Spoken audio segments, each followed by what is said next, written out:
안녕하세요. 다크타투 이원장입니다. 네, 오늘은 요즘 문진 합법화가 이슈가 되고 있어서 그 부분에 대해서 간단하게 요약해서 설명을 드려보려고 영상을 준비했습니다. 제 주변에서도 다양한 지인들이 이 이슈에 대해서 저한테 물어보더라고요. 타투가 왜 불법이냐 라는 부분에 대해서부터 설명을 드리겠습니다. 대한민국에서 타투는 불법이다 라고 적은 법은 없습니다. 하지만 1992년 5월에 대법원에서 타투는 의료행위다 라는 판결을 내린 이후로 비의료인의 문신 행위는 무면허 의료행위로 타투이스트는 부정의료업자로서 처벌받아왔습니다.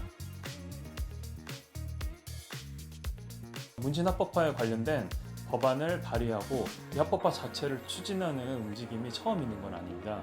지금까지 총 7차례 헌법소원이 있었고 2007년 17대 국회부터 18, 19, 20 매번 비의료인의 타투 합법화를 위한 법안 발의가 있었으나 성공하지는 못했습니다. 올해는 서로 다른 새 정당에서 발의를 했고 민주당의 박주민 의원과 정의당 류호정 의원이 발의한 법안은 서화타투에, 국민의힘 엄태영 의원이 발의한 법안은 반영구 분신에 포커스가 맞추어져 있으나 법안이 통과되었을 때 결과는 같을 것으로 92년 당시 대법원에서 설명한 문신, 즉 진피에 색소를 주입하는 시술이 법안이 전제한 자격 요건만 갖춘다면 비의료인에게도 가능해지게 될 것입니다. 작년 2020년 9월 우리와 비슷한 상황이었던 일본에서 한국의 대법원격인 최고재판소가 타투를 의료가 아닌 예술행위로 보아 타투이스트에게 무죄를 선고한 사례가 있었습니다. 현재 한국에서도 타투이스트 노동조합 타투유니온의 지회장 타투이스트 도이라는 분이 유튜브에서 연예인에게 타투 시술하는 장면을 근거로 의료법 위반 혐의로 기소되어 서울 북부지법에서 5월 28일 1심 재판이 열렸고 검찰에서 벌금 500만 원을 부형한 상태입니다. 선고 결과는 제가 영상을 만들고 있는 시점인 7월 5일로부터 이틀 뒤인 7월 7일이 나올 예정입니다. 유죄가 나온다면 상소에 끝까지 다퉈보겠다 라고 밝혔고 실제 이후에 과거 판례들과 다른 결과가 나올지 이목이 집중되고 있습니다.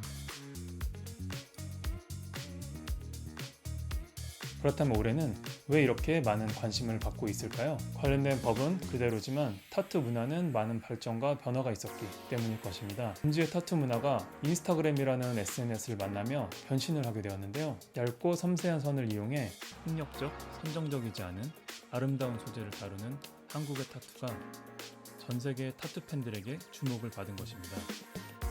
한국뿐 아니라 해외 스타들도 찾는 한국의 타투이스트들의 영향력이 커지면서 그들과 그들을 지지하는 세력의 목소리가 커지게 되니 이들의 주장에 자연스레 이목이 집중되었습니다. 국민들이 타투에 관해 가지고 있는 인식이 많이 바뀌었다는 것도 설문조사 결과를 통해서 알 수 있습니다. 하지만 긍정적인 시선만 있는 것은 아닙니다. 한국갤럽이 6월 22일부터 24일까지 전국 만 18세 이상 1,002명에게 타투 입법 찬반 여부를 물은 결과 찬성한다는 의견은 51%였지만 40%는 반대, 9%는 의견을 유보했으며 연령대가 높을수록 그리고 비교적 남성에서 반대하는 비율이 높았습니다. 최근 사례인 2016년 7월 14일 서울 동부지방법원의 선고 내용을 보면 법원이 여전히 이를 신체 침습 행위이며 시술 부위에 감염의 우려가 있으므로 의료 행위에 해당한다 라고 보고 있음을 알 수 있습니다. 대한의사협회는 예전에도 비슷한 시기에 발의가 있었을 때부터 반대하는 입장을 고수하고 있는데 의학적 지식과 기술이 없는 비의료인이 타투를 시술했다가는 피시술자의 생명과 건강을 해칠 수 있기 때문에 단순히 많은 사람들이 받고 있다라는 이유만으로 법을 바꿔야 한다는 것은 무리한 이야기다. 우리나라 의료법은 의료인에게 침습적 의료행위에 대해서 독점적 권한을 인정하고 있는데 비의료인인 타투이스트에게 침습적 의료행위인 타투 시술을 허용하려면 의료행위의 범위를 완전히 재검토해야 하고 이 과정에서 의료혼란이 발생한다. 대한민국 의료법과 의료체계의 근간을 바꿔야 한다는 이야기다 라고 주장하고 있습니다.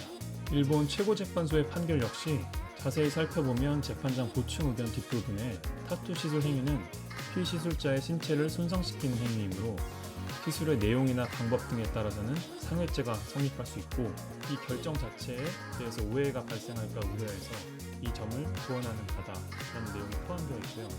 다만 시술 내용에 따른 보건위생상의 위험을 방지하기 위해서는 합리적인 법 규제를 가하는 것이 필요하다는 부분에 어느 정도 인정을 하고 있고, 이제 대신 그에 대해서 새로운 입법으로 실시해야 된다고 보충을 하고 있습니다. 국내에서도 앞에서 말씀드렸듯 새로운 판례로 합법화를 추진하려는 시도가 현재 진행 중인데요.